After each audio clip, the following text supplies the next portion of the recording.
le rejeté de la famille. Encourageons-nous frères et sœurs par ce verset. 1 Samuel 16, 11. Lisons au nom du Seigneur. Puis Samuel dit à Isaïe, sans cela, tous tes enfants, tous tes fils, plutôt.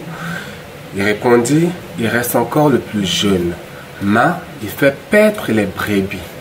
Alors Samuel dit à Isaïe, envoie le chercher, car nous ne nous placerons pas avant qu'il ne soit venu ici. Amen. Nous connaissons toute cette histoire, frères et sœurs. Samuel avait été envoyé dans la maison de Jessé pour oindre le nouveau roi d'Israël. Donc Jessé, dans le second, c'est Isaïe, voilà. Il avait présenté tous ses fils, du moins ceux qu'il considérait comme fils. David, il était l'exclu de la famille, donc l'écarté, le vaurien, le rejeté, celui dont on ne voulait pas. Donc celui à qui on confiait les sales besognes, les sales tâches, paître les brebis par exemple, pour se débarrasser carrément de lui. Donc en quelque sorte la Cendrillon de la famille. C'est un phénomène aujourd'hui que nous retrouvons presque dans toutes les familles. Donc un des enfants est souvent rejeté pour toutes sortes de raisons qu'on ne va pas développer ici. Donc, la bonne nouvelle est que maintes et maintes fois, le Seigneur a posé son regard.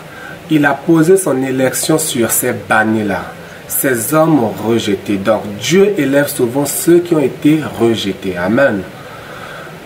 Ce que j'aime dans cette histoire, ce n'est pas seulement que David sera le choix de Dieu pour la royauté, mais il va en faire le personnage le plus important ce jour-là. Donc je sais que le père de David, plein de mépris, ne l'avait pas invité à la fête. Il comptait sur les autres enfants, les plus beaux, les plus vaillants, les plus forts, mais Dieu ne regardait pas la force, la beauté des autres enfants, non. Il dit, il en manque un. Il regardait le cœur de David, et c'est celui-là qu'il voulait. Le plus faible, celui qui était rejeté, celui qui était là pour faire les tâches, les mauvaises tâches, tout ça là, prendre soin des moutons, c'est lui que Dieu va choisir. Donc Dieu va dire par Samuel, il n'y aurait pas de fête si David n'est pas présent. À l'époque, c'est un honneur qu'un prophète vienne faire un repas sacrificiel dans leur maison. Or que là, le repas n'aurait pas lieu si le rejeté, David, n'est pas là.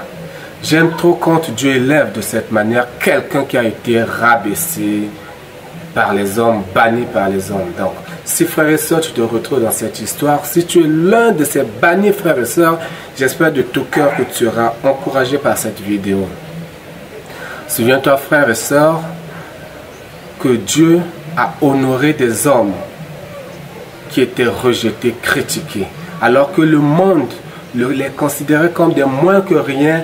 Dieu se souvient toujours de lui. Donc j'interpelle aussi par cette occasion ceux qui ont rejeté quelqu'un dans la vie, quelle que soit la raison, vous risquez d'être privé de la gloire de Dieu, de l'honneur de Dieu à cause du choix que vous faites de rejeter les hommes.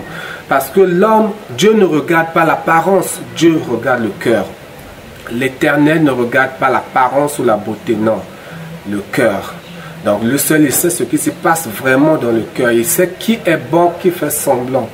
On peut tromper tout le monde sauf Dieu.